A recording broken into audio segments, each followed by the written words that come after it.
오늘의 준비물은 이겁니다. 노트, 파란색, 검은색, 빨간색 펜.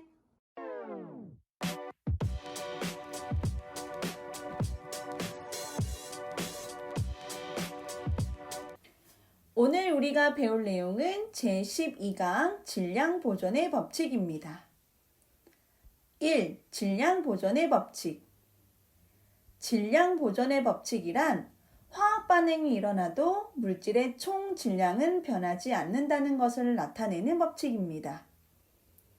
즉, 반응물의 총 질량과 생성물의 총 질량은 항상 일정하다는 것을 의미합니다. 이때 화학 반응이 일어나도 질량이 변하지 않는 이유를 수소와 산소가 만나 물이 생성되는 화학 반응으로 알아볼게요.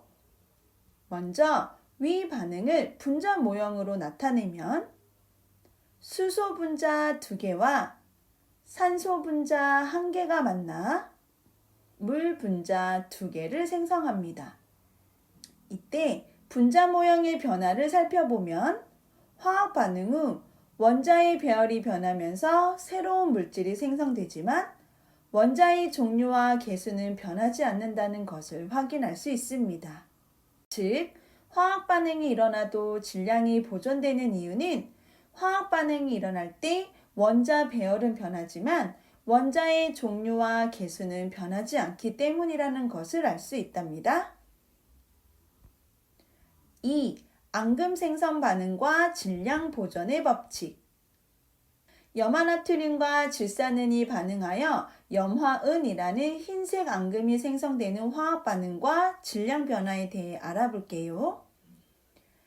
염화나트륨과 질산은이 만나면 질산나트륨과 흰색 앙금인 염화은이 생성됩니다.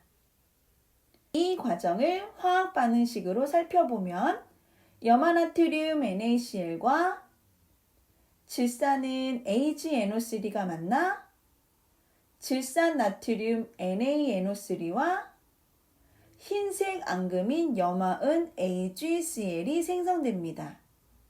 이 반응식을 살펴보면 염화나트륨과 질산은이 화학 반응이 일어날 때 원자들의 배열이 바뀌면서 질산나트륨과 염화은이라는 새로운 물질이 생성되지만 반응 전후에 원자의 종류와 개수가 변하지 않는다는 것을 확인할 수 있습니다. 그래서 반응물인 염화나트륨과 질산은의 총 질량과 생성물인 질산나트륨과 염화은의 총 질량은 항상 같다라는 것을 알 수 있습니다. 3. 기체 발생 반응과 질량 보존의 법칙. 이번에는 달걀 껍질과 묽은 염산 실험을 살펴볼게요. 달걀 껍질의 주 성분인 탄산칼슘과 묽은 염산인 염화수소가 만나면 염화칼슘과 물, 그리고 이산화탄소 기체가 발생합니다. 그럼 이 과정을 실험으로 확인해 볼까요? 먼저 2개의 유리병을 준비합니다. 그리고 각각의 유리병에 탄산칼슘으로 이루어진 달걀 껍질을 넣어줍니다.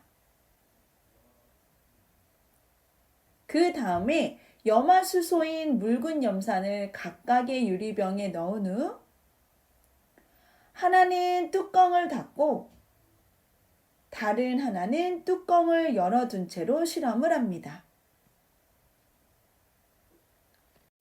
이때 질량의 변화를 살펴보면 뚜껑을 닫힌 상태에서는 이산화탄소 기체가 공중으로 날아가지 못하고 유리병 안에 남아있기 때문에 반응 후 질량은 변하지 않습니다.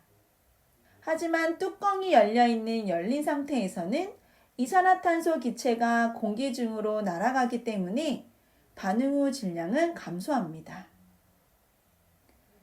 이때 열린 상태에서의 실험 결과 질량이 감소하지만 공기 중으로 날아간 이산화탄소 기체의 질량까지 측정한다면 반응물인 탄산칼슘과 염화수소의 총 질량과 생성물인 염화칼슘과 물, 그리고 이산화탄소의 총 질량은 같다라는 것을 알 수 있습니다.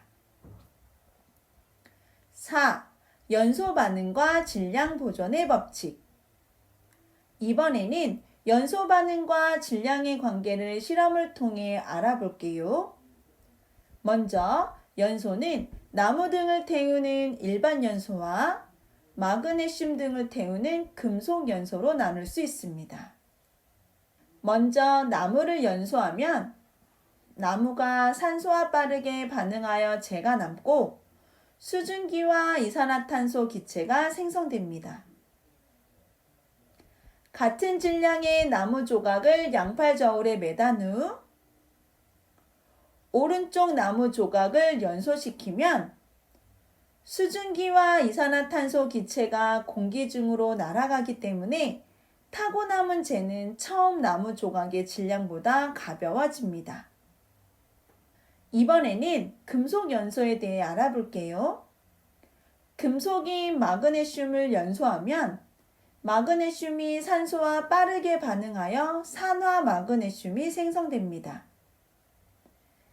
같은 질량의 마그네슘 조각을 양팔 저울에 매단 후 오른쪽에 있는 마그네슘 조각을 연소시키면 연소 후 생성된 산화 마그네슘은 마그네슘이 연소하면서 공기 중에 있는 산소와 결합하였기 때문에 처음의 마그네슘의 질량보다 증가하게 됩니다. 이 실험을 통해 일반 연소는 연소 후의 질량이 감소하고 금속 연소는 연소 후의 질량이 증가한다는 것을 알 수 있습니다. 이렇게 일반 연소와 금속 연소 모두 반응 후 질량은 변하지만 반응에 참여한 기체들의 질량까지 측정한다면 두 연소 모두 반응물의 총 질량과 생성물의 총 질량은 일정하다는 것을 알 수 있습니다. 오늘 공부한 질량 보존의 법칙, 다시 한번 필기한 내용을 보면서 꼭 복습해 주세요. 그럼 우리 다음 시간에 만나요. 안녕.